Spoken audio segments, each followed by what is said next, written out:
رحیم مولوي صاحب څلور ټرنه وواله خو تر اوسه پورې خپله دعوې تر سره راغلی هم نه دی چې ټچه کي دا مناظره به خلک اوري کله توسل ته ځي کله عباراتو کې خپلو مشرانو عباراتو کې تضادات ثابتوي کله یو طرف ته اوس چې دا توسل عبارت پرې شروع کړه دوی ته مې ویل ما پرېږده ټایم خو به په سډه کوي نو که دغه نه کوي خو بیا به جګړه کوي پرېږده چې کوي دویم نمبر هغه فاتحه که طریقې بیا راواغستلو چې موږ په درې ځل جواب وکړو چې یاره دوکې نه کار مه اخله او بیا چې هغه عبارت یې ووایو نو هغې کې هم دغه خبره چې عامو قبرونو له راتلل عرض معروض کول د رسول الله وسلم او د عامو اماتو قبرونو کې ځمکې اسمان فرق شته دی مولوي صاحب ستا مشرانو هم کړی دی دویم نمبر مجالس الابرار یې پیش کړله ګوره فتاوی رشیدي ولم لیکل دوړ کې فرق د وروسته پیش کوم دویم مجالس الابرار نو مجهول سړی دی مجالس الابرار تر اوسه پورې پته نه لګېږي مجهول خلک مه راوچوتوه بیا وایي هغه وایي چې یاره دا د صحابو نه دی ثابت تابعین نو زه قرآن حدیث تابعین ته به مسلسل پیش کوم پته نه لګي دا تا ته ولې نه ښکارېږي بیا وایي دعا عبادت دی ګوره دا خبره ما بار بار وکړله چې دعا څنګه چې ژوندو ته توسل فعلي هغه ته ویل ماله دعا وکړه رسول الله صلی په خپل خبر کې مبارک حیات ته هغه تر دعا درخواست کول دغه په دې معنی سره عبارت د الله نه دعا غوښتل د دعا د رسول الله صلی الله علیه وسلم غوښتل نه دي دجل نه کار ما اخله بیا وایي عقیده د دین نه ثابت ما مخکې لیکلي دي چې دا مستحب مستحسن عمل دی هغه ته مونږ ضروري واجب عقیدې په درجه کې نه ګرو بیا په تحریرات حدیث باره کې ویل چې دا خو املایي دی مولوي صاحب دا د مولانا حسین علي صاحب رحم الله د ژوند اخرنی کتاب دی دغه مخکینی کتابونو په دې سره منسوخ ګڼلی شي د ژوند او زندګۍ اخرنی کتاب دی بیا د هغې نه پس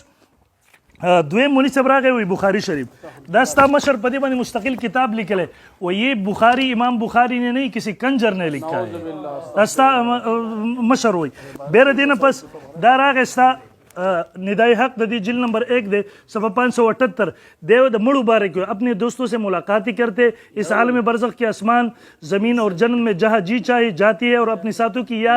یاراوری کرتی ہے دستا مشران لیکي په موږ باندې الزام مه لګوه بیا د دې نه پس دا اقامت البرهان والا وي فتح الباری خو سره معتبر نه دی د ستا مخه فیض الباری تر سره پیش کې فیض الباری بارک دې نه پس بیا دی راغی وای مجهول الحال له پلان کې ما التوازی ویلا چې زه په دې بحث نه کومه ځکه دا عمر فاروق رضی الله تایید ورته حاصل له خلیفہ راشد د صحابه کرامو اجماع ورته ثابت ده بیا د دې نه پس راغی توسل والا بحث شروع کو نو هغه خو زمونږ استاد موضوع نه د خپل ټیم ټکول لپاره بخامه هغه کې ځکه چې دا نه کې نور بسکه زموږ استاد بحث توسل کې نه دی التم توسل دے نتوسل الیک بعم نبینا صلی الله علیه وسلم اصل توسل پر رسول الله صلی الله علیه وسلم دے چې کله هغه موضوع ان شاء الله باقي کې برتس دروخه بهرحال بیا د په حدیث باندې جرح طرف ته راتلو ما یو راوي خود چې بخاری راوي دی دا غي نه پس د حدیث ثابت نه ضعیف دی دا جرح مبهم دا رجب کې کېده او مولوي صاحب او بیا ما دام ویلو چې په یو حدیث په سند کې معمولی زو پرام شي نقصان نه رسي ځکه اتفاقی ضابطه ده د لسو کتابونو په حواله سره کې ټیم را ترکه ټیم ودرې شي درته پیش کما چې په مستحب بلکې ندای حق هم لیکل دي چې په مستحباتو کې ضعیف حدیث هم کافی دی اول خو د بخاری په سند سره دی ضعیف دین الحمدلله دینه پس لازم یو لسم نمبر دلیل دا زما سره ابن کثیر دی جل نمبر صفحه نمبر د دې 778 دی وی ام د قایت دل وقت ذکر جماعت منهم الشيخ ابو منصور الصبافي اے پورے جماعت نقل کړه یو کس نه في كتاب الحكاية المشهورة عن العدوي قال كنت جالسا عند قبر النبي صلى الله عليه وسلم فجاء أعرابي فقال السلام عليك يا رسول سمعت يقول ولو أنهم ظلمون بهم جاءوك إلى آخره وقد جئتك مستغفرا لذنبي مستشفيا بك إلى ربي بيشو زرا غلیم تا شفاعت درخواست کی رسول الله صلی قبر باندې وای دا مشهور دی دا ټول لیکلی دي دا مشهور دی لہذا باقي باس مکوا دین پس لازم امام مالک رحم الله تعالی امام مالک رحم الله نو مواغه سو انسان نه دی نقل دا زماس د امام ابو حنیفه قول مجالس الابرار ولا مجهول سړی نو خو چرته سند نشته دا شفاعت قاضی عیاض رحم الله دا صفحه 251 دا امام مالک رحم الله مناظره نقل کوي په سند سره د امیر المؤمنین جعفر سره د باس شروع دی ورته وی لا ترفع صوتك في هذا المسجد دلت اواز مو چتو امام مالک ورته فان الله تعالى ادب قوما لا ترفعوا اصواتهم فوق النبي ومدح قوما فقال ان الذين يغضون اصواتهم عند رسول الله وذم قوما فقال ان الذين ينادونك وان حرمته ميتا كحرمتي حيا فاستكان لها ابو جعفر دي خاموش وقال يا ابا عبد الله استقبل القبلة وادو ز قبله تمخ کما او دعا وکما ام استقبل رسول الله صلی الله علیه وسلم یا نبی اسلام قبر مبارک تمخ کم دعا وکم فقال ولم تصرف وجهكانوا تو ولي مخاله قبر نستاره قبر سره ولي ورانه ده دا ابو ایوب انصاری قول مې تمخ کې پیش کوشش غټي خاوري تریم راغله پنځ پیرانو غونته کې زیری ارو بچدي او هو وسیله ابيك ادم علیه السلام داستا استاد نیکو وسیله د قیامت پر بل استقبله بلکې تمخ کړی تا واستشفي به فیشفعه الله تعالی بلکہ شفاعت درخواست وکړي نبی علیہ السلام ته الله ته بستا شفاعت وکړي ولی قال الله تعالی ولو انهم اذ ظلموا انفسهم دا پورا په سند سره نقل به سند خبرې من نقل کوا مناظره د امام مالک رحم الله ور باندې شوې ده بولی صاحب د دې نه پس راځو دلایل ګڼ دي خو زه فقهاو ته هم راځم چې بیا چېرې فقها نه وو دا زما سره اول نمبر فتح القدیر دی جلد نمبر 3 دی صفحه 169 دا د احناف معتبر کتاب دی بیا وایي چې قبر مبارک ته راشي ثم یسأل النبي صلی الله علیه وسلم شفاعه بیا به نبی علیه السلام ته شفاعت درخواست وکړي چېرته قبر خواته پنځپیریان وایي شرک دی فیقول یا رسول الله اسألک الشفاعه یا رسول الله اسألک الشفاعه نبی علیه السلام خواته به راشي شفاعت سوال به وکړي زما لپاره دعا وکړي چې زه په دین اسلام باندې وفات شم دا مولوي صاحب دویم نمبر عالمگیری 500 علماء احناف فتاوی عالمگیری جلد نمبر 1 دی صفحه نمبر 266 دا دی وایي فیقول السلام علیک یا رسول من فلان ابن فلان خپل بم ذکر کی به چورته چا ویلی اے د الله رسول الله پتا باندې سلام پلان کې زوی پلان کې طرف نه هغه شفاعت کو یستشفع بک الی ربک فشفع له ولجميع المسلمين هغه لپاره د شفاعت سوال وکړو د ټول مسلمان لپاره 500 علماء احناف ستاده مجهول کتابونو نه دریم نمبر مولوی صاحب دا مجموع الانهور د احناف معتبر کتاب جلد نمبر 1 صفحه نمبر 464 دی وی طریقه ذکر کوي بیا بو السلام علیک یا رسول الله اسالک الشفاعه الکبرى اے د الله رسول شفاعت کبرى سوال کو زمانه پر الله نه شفاعت وکا دا مولوی صاحب مخ کی رازو صفحه نمبر 208 دا کتاب الاذکار د امام نووي رحمه الله فیتوسلوا فیقن واستشفعوا به الى ربه سبحانه بیا بعد نبی علیہ الصلوۃ والسلام تر شفاعت درخواست کی دا شافعی المسلک المغنی لابن قدامه حنبلی جلد 5 صفحه 214 کې لیکي صفحه 200 بیا به وی ولو انهم ظلموا دا وقد اتيت مستغفرا من ذنوب بیا نبی اسلام روزي مبارک تور شفاعت درخواست وو کی دا شفاء وفاء الوفا ده ابو منصور کرمانی د حنفیون جلد 4 صفحه نمبر 225 کې دی وی وقال منصور کرمانی خلف ان كان احد او ساکب تبلیغ التسلیل کچار تر سلام درخواست کړي نبی اسلام روزي مبارک ته ورسو هو السلام علیک یا رسول الله من فلان ابن فلان یستشفع بک الی ربک بالرحمت والمغفرة فاشفع له اے د الله پیغمبره هغه شفاعت درخواست کړي ته ورله شفاعت وکړه دغه رنګ د شفاء او استقام د دې صفحه نمبر 208 دی ان كان احد او ساکب تبلیغ السلام تقول السلام علیک یا رسول الله من فلان ابن فلان یستشفع بک الی ربک بالرحمت فاشفع له اے د الله پیغمبر شفاعت درخواست کړو اے دومره فقهاو ته پته نه لګیږي پنځپیرانو ته پته لګیږي چې دا شرک دی دا ما ثبت به سنت د شیخ عبد الله صبری مولا د موي چې قبر خواته براشي د شفاعت درخواست وګوي قد جئنا یا رسول الله ظالمین مستغفرین لذنوبهم مونږ په خپل ځان باندې ظلم کې ستا قبر خو فشفع لمن جاءك ظالما بیا بر شفاعت درخواست وکي پوره دا خبره بنقل کې دا مراقل فلاح شرد نور اللذا صفحه 432 دهنا په معتبر ترین کتاب دی دیم وی په صفحه نمبر 432 باندې وی التبراش وی بی السلام علیک یا رسول الله من فلان ابن فلان یتشفع بک الی ربک فاشفع له وللمسلمین اے د الله پیغمبر د شفاعت درخواست کو تر هغه لپاره سفارش درخواست وکا او د پوره امت د پاره موکا زرا زم علماء دیوبند ته مولوی سیو دا خو فقهای کوم لس حواله نورم پیش کولای شمه خو د ټیم په مطابقت سره لس ما پیش لیدنه بس علماء دیوبند ته تسکین الصدور دا هغه کتاب دی چې په دې تمام اکابرین دیوبند په دې باندې تقریرات کړي دي مولانا حسین احمد مدنی د ټول پکې دي کم کتاب په مجهول کتاب دغه حوالہ خود رہا مولانا مدنی سے پدی تقریر کی تمام اکابر دے سے لکھی چون کہ انس وسلم کی قبر مبارک کا علم تواتر سے ثابت ہے اس لیے آپ کے قبر کے پاس حاضر ہو کریے کہ نہ کہ حضرت آپ میرے مغفرت کی شفاعت فرمائیں جائز اور درست ہے دے تمام اکابرین علماء دیوبند اجماع دویم نمبر ابی حیات مخکمہ دا عبارت پیش کو صفحہ نمبر 52 باندې زما استاد سند دے فتاوی رشیدیہ دا دے وہی وہی دا قبر خواہ راتلل دو تیسری کہ قبر کے بعد جا کر کے کہ اے فلاں تم میرے واسطے دعا کرو حق تعالی میرا کام کر دے اس میں اختلاف ہے پدی کی اختلاف دے چام اموات تو راتلل شترے کنا مگر انبیاء کی سما میں کسی کو اختلاف نہیں انبیاء پر سما کے ریچ اختلاف نہیں شترے انبیاء قبروں تو راتلل دعا درخواست کول پدی کی اس سے اختلاف نہیں شترے دا مسائل رفت قاسمی جلد 5 صفحہ 338 سے مشہور معتبر صفحہ نمبر 338 دے مو اس کے بعد کے سلام کو جس نے اپنے اس کے بعد اس کا سلام پہنچایا جائے جس نے اپنا سلام پہنچانے کی درخواست کی ہو اس کے لیے یوں کہنا چاہیے السلام علیکم یا رسول من فلان ابن فلان یستشفع بک الی ربک فاشفع له ولجميع المؤمنین یعنی اے اللہ کے رسول صلی اللہ علیہ وسلم آپ فلاں کی جانب سے سلام ہو وہ آپ کے پروردگار کے بارگاہ میں آپ کی شفاعت کا طالب ہے پس اس کے اور تمام مسلمانوں کی شفاعت فرمائے دغس یو کتاب کو راهنا پورا فقها را واخله چې قبر ته ورتلل د زیارت په وخت کې هغه شفاعت درخواست کول شرک دی بسم الله وک چل والمکوا دا معرف القرآن مفتی شبی سے مخکمه د عبارت پیش کوم چې دغه رنګي نشر الطيب د مولانا تانوی صاحب رحم الله هغه وی قبر خواته به ورسره شفاعت درخواست وکړي بیا روایت نقل کړي اس وقت نکیر منقول نہیں پس حجت ہو گیا صحابہ یا تابعین چا نکیر نه کړي پس حجت سو علاوه سنن د مولوی صاحب دیم وی فثبت ان حکم الاتي بغل بیا وی فينبغي لمن ظلم پکار دی مناسب دی چې چا بزان باندې ظلم کړي ایزور قبر او زیارت وکړي قبر د رحیم د ټول ناولنې خبره زدا کوم چې د ویل چې دا توسل چې دی زما ستا خبره په توسل کې نه ده او زما ستا خبره په استشفا کې ده ما خو تا د په اول سر کې ویلو چې د دې جواب را لره کې دا سوال به بیا تاسو نه کوو په دې ځای کې تا استشفا د توسل قسم ګرځولې استشفا د توسل قسم ګرځولې ته څنګه دا خبرې کې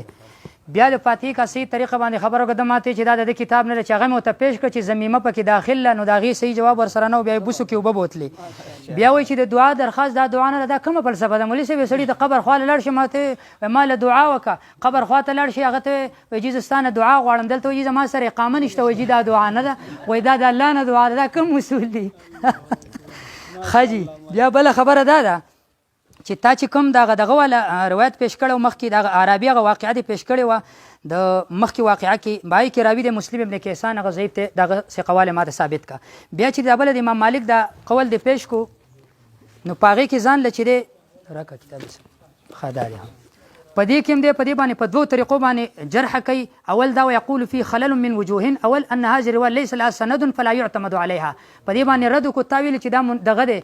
غیر مقلد دی زم چې تاسو لراشي ستاده مشه سرفراز صدر دی په مخه سکی حواله ته پیش کوي دا یو حواله چې هغه ژوندې مړ پامې درک شور سن مې برابر ور یک سای دغه حواله د غیر مقلد د ستاده مشه راول ځانته حواله پیش کوي ماته غیر مقلد دی چې په کور د لګزاري کوي غیر مقلد دی چې تصدیق ته سره کوي وای زما رور دی دا غینه بعد خبره کوم چې تاسو چې ندای حق دا کوم خبره کړې ده نو هغه دا خبره کړې ده چې هغه چې کوم احادیثو کې ثابتي چې د شهید روح چې دی هغه په جنت کې کم ځای کې ګرځيږي هغه ته اجازه ته قول دا غي دی بل خبر دا چې تاویل فیض الباری قول معتبر نه دی ول نه دی معتبر فیض الباری قول معتبر دی هغه په خبره کې یو قول ته هغه څه کړی دی نسبت کړي باقی د فیض الباری چې کم قول دی زما سر په دې مسله کې هغه د هغه مطابق زما سره سوالجات خو ټیم نشته چې زه راته وخم چې هغه زما سره موافق دی او د علماء دیوبند سره موافق دی نور علما سره موافق دی بل خبره دا چې تا دغه دی وختو دا فتاوی رشیدی ما ته وخودله د امداد المفتین کې څوک لیکي مفتی شفیع رحم الله دی لیکي الغرض اخر کې لیکي وای د فتاوی العلوم دا فتاوی رشیدی چې دین ابتدائی دور رشیدی سے شروع ہوتا ہے لیکن نہایت حسرت کا مقام ہے کہ حضرت ممدوح کی فتاوی کی نقول محفوظ رکھنے کا شروع میں نہ تو کوئی انتظام تھا آخر کے لیے بیا لیکي ان کی اشاعت حضرت کی وفات کے بعد مختلف اطراف میں گئی ہوئی خطوط کو جمع کر گئی ہے دا غواغه خطونه جمع شوي دي او هغه چې دی علما راخستي دي بل خبره ته ماته دا وکړه چې تاوی د نبی او د عام خلکو په منځ کې فرق دی دوی د نبی او د عام خلکو په منځ کې فرق دی دا وګوره بزرګه تاسو لږ ماته خاموشي وکړئ تاوی د نبی او د عام خلکو په منځ کې فرق دی دا سماع الموتى ده 251 صفحه ستاد مشر کتاب د سلکی او عند القبر مردا کو نبی نه مردہ کو بسلسلہ دعا سپارشی بنانا دونوں صورتیں درست ہے واہ واہ جی پخپل دی په پتو لګولې وزو پکې سنوم پخپل مشر دی پتو لګولې دا او دا نه دا نوٹ تاسو نه چالي کلو مال چاره لګل او پدې کې متعلق دی دا غیر اولا خبره دا استاد مشر دا کړی هغه صحیح ده درسته برابر ده او تا ور باندې اوس پتو لګوله نو استاد مشر خود دې قائل له بل غور دی خو جی تا د شیخ حسین علی صاحب قول دی بیانو دا دغه تسکین الصدور د دې خو ګوره جی دوسرے یہ کہ صاحب قبر سے کہے گورا صاحب قبر کہ تم میرا کام کر دو یہ شرک ہے زما اقامہ نشتے جی صحیح شو جی خواہ قبر کے پاس کہے یا قبر سے دور بدی معنی پتوہ لگولے بیالی کی اور یہی وہ صورت ہے جس کو ہماری پیر و مرشد حضرت مولانا حسین علی نے تفسیر بے نظیر میں زچ کم حوالہ پیش کوم تفسیر بے نظیر بحوالہ حافظ ابن تیمیہ نقل کیا ہے وہ لوگ جو انبیاء و صالحین کو بعد موت کے نزدیک سے پکارتے ہیں وہ بے مشرک ہے استاد مشرد کتاب میں حوالہ پیش کرا دیکھو سگو رجی دا زمان سر بل کتاب دے تفسیر بے نظیر پدی کی صفحہ نمبر 130 کی لکھی گورے فهذه الشفاعة التي أثبتها المشركون بذلك وكذلك قصدوا قبورهم قالوا نحن نستشفع بهم بعد مماتهم ليشفعوا لنا بذلك وهذه شفاعة أبطلها الله ورسوله دا شفاعت دا الله و دا الله نبي هغه باطل ګرځول او دا دې سوي خبره نه ده دا په دې سماع الموتى کې بیا شیخ سرفراز صاحب د 63 صفحه کې لیکي ګوره قبور سے اس طور پر دعا کرنا کہ اے صاحب قبر اس طرح میرا کام کر، تو یہ حرام اور شرک بالاتفاق ہے. بیا لیکي ہمارے پیر و مرشد حضرت مولانا حسین علی صاحب هغې دا لیکلي دي په تفسیر بے نظیر کې تحریر فرماتے کہ وہ لوگ جو انبیاء و صالحین بعد موت تعویل د قبر تعویل وګوره تعویل چې د مرګ نه مخکې او د مرګ نه بعد دې منځ کې فرق نشته دی. څه وایي بعد موت کی نزدیک سے پکارتے وہ مشرک ہے. دا یې د هغې نه نقل کړي دي، وایي دا مشرک دی. دا حواله جات شته، زه درته وایم دغه نور نه که زما ګیله وه خیر دی، خو تا له خو دا نه ده پکار. هغه علما به دې ګورې په دې باندې وبخي، هغې به وایي چې ستا خو د دې په نسبت باندې د هغې په نسبت ستا ګزاره وه، خو دې مسله کې زما په نسبت باندې خویدلی، خپل به در باندې بد وای، نور به در باندې بد وای. د مشرانو د کتابونو در پیش کوم، ستا د استاد د کتاب نه پیش کوم، دا منل غواړي. بله خبره دی دا وایي ګوره زمونږ یو عالم و هغه موږ د جماعت نه ویستلی او د څه نقصاناتو له وجې دی هغه په ما باندې راتړي. خاصه دا غوږ کېده، دا ستا شیخ د شیخ الاسلام مفتی تقی عثماني صاحب دی، خو ګوره دی په دې عمدة النظر کې څه لیکي 99 صفحه ده. وہ حفاظ حدیث نے بخاری کے 110 احادیث پر تنقید کی ہے اور مسلم کے 130 احادیث پر تنقید کی ہے، اور تنہا بخاری کے 78 ہے اور مسلم کے 20 ہے، اور 20 مسلم کے 100 ہے اور 20 دونوں کی مشترک ہے. زم چې ستاغه په بخاری باندې په مسلم پر راویانو په 130 140 راویانو باندې جرح وکي، په 130 احادیث جرح وکي، وایي چې دا شیخ الاسلام دی، او چې زماغه پیش کی وایي دا منکر حدیث دی. ډیره عجیبه فلسفه دی جوړه کړې ده. دا جبوره بزرگا دا ازالت الریب دے د چا کتاب دے؟ دا ستا د مشر د شیخ سرفراز صفدر سے کتاب سے لکھی. وہ یہ حدیث بخاری شریف میں 3 دفعہ مذکور ہے اور تینوں جگہوں میں اس کا ذوب ثابت ہے. نو چې ستاغه په جرح وکي، ستاغه ورته ضعیف وي، وایي چې دا شیخ الاسلام د امام اهل سنت دی او زماغه منکر حدیث شي وور او بدي په یو کور کې جمع کړي دي د الله بنده. بله خبره دا ده چې تاسو به خضر صاحب باندې یو ځل جرح کړی و، هغه د صحابو په رد کې د بعضې دغه چې دی د شیعګانو احادیثو باندې جرح کوله، ته هغې ته بد وې. د تحفه اهل سنت دی د مولانا عبدالشکور ستا مشر دی، دې کې لیکي شیعوں نے قرآن کے مخالف روایت کو کس طرح څه لیکلی ہر جان بنا دیا ہے. په دې کې بزرګانو د شیعګانو په هغه مختلف روایتونه راغستې پای باندې جرح کوي، په کومو چې تا هغې باندې لعن او طعن کو عقې باندې دی کلام کوي، تکلم به کوي، ضعیف ورته وایي، ډېر زیات وخت اخلي که نه. دا مې درته پیش کړی وی. بله خبره دا ده چې تا یو ځل ویلو چې صحت د سند دا نه مستلزمه صحت د متن، په دې تا علامه خضر حیات بکروي صاحب ته منکر حدیث وي، دا ستا د مشر په دې توپه. بس چلو ځه دا به درته نه راښکوم، چلو صحیح شو. د هغې نه بعد ګوره تا ویلې چې د امام ابو حنیفه نه قول وښیه، دا فتاوه شاه محمد اسحاق دهلوي ده، او دې باندې چې دی دا ترجمه او تحقیق تخریج دا مفتی ضیاء الرحمن ذاکر صاحب کړی دی، یو معتبر عالم دی. دې څه لیکي ګوره وای بزرګانو وای ان دعاءهم وطلب الشفاعة منهم في هذه الحال يبزي الى الشرك. دا بزرگانو مبزید شرک ته بیا ګوره جی. واما دعاء الرسول وطلب الحوائج من وطلب شفاعته عند قبر او بعد موته، بیا لیکي فهذا من افعال المشرکین. بیا څه لیکي لم يفعله احد من السلف، یو سلف کې یو تندا نه دی کړی. وی لو کان قصد الدعاء عند قبر مشروعا، کدا شی مشروع وی لفعله الصحابه، صحابه وکړو، تابعین وکړو. په صحیح روایتونو کې دا ثابت نه ده. او لاندې لیکي وی دا د یو امام د ائمو نه دی نقل، د یو امام د ائمو نه دی نقل، دا خلک هسې وایي. او دی خو ګوره جی دا زما سره تفسیر ماجدي دی، په دې کې دی د یا ایها الذین آمنوا اتقوا الله وابتغوا الیه الوسیله، د دې آیت تحت لاندې لیکي وایي بزرګانو بعضې خلک چې دی بزرګان دین کې استعانت انبیا اولیاء سے استغاثه جایز رکھا ہے. بیا په آخره کې لیکي جی وایي دا وسیله دا چې دی دیو په دې معنی باندې هغې سره چې هغه د ذریعه وایي اور ایسی شدید و پاش غلطیاں نادر کثیر الوقوع ہے. داسې غلطیانې دا څه دي؟ دا پاهش غلطیانې دي، نادر نه دي، دا کثیر الوقوع دي. د هغې نه بعد څه لیکي ګوره وایي بزرګانو اما اذا کان المطلوب من میتا او غایبا، که چېرته مطلوب سړی کوي هغه یو شی د چا نه طلب کوي او مطلوب هغه د میت نه یا د غایب نه، میت پکې راغی، نو بیا څه لیکي وایي کسی عالم کو بے شک نہیں کہ یہ بدعت ہے. وایي بزرګانو هېڅ چا د په دې کې شک نشته چې دا بدعت دی. او بیا لیکي کوئی امام سے اس بارے میں کچھ نقل نہیں، اس امام نه دې باره کې صحیح نقل نه دی، دا علما د علمای دیوبند نه دی. بیا په آخره کې بزرګانو زه دا وایم ګوره صحیح البخاري نه درته دا پیش کوم،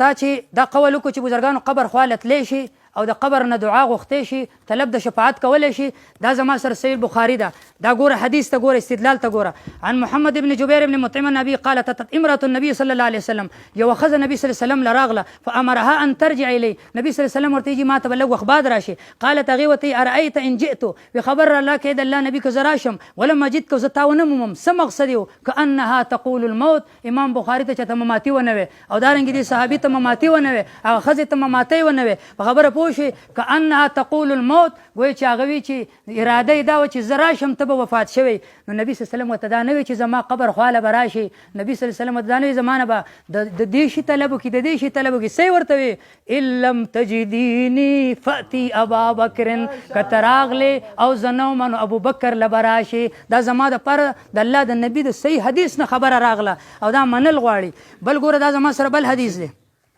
په دې کې 5 سندونه دي دې کې لیکي بزرګانو اول حاجي تقبیا راکې ښه ده به یې ږدې نه دا به راکې